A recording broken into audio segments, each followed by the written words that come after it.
అది డిస్టర్బ్ అవుతుంది.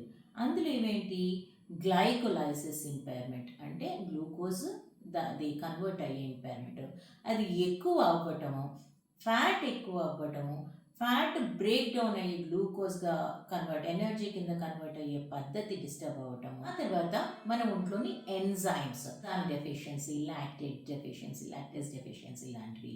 ఆ తర్వాత ఎంజైమ్ ఓవర్ ఎక్స్ప్రెషన్ ఎక్కువ రిలీజ్ అవుతూ ఉంటుంది, లైక్ అమైలేస్, లైపేస్.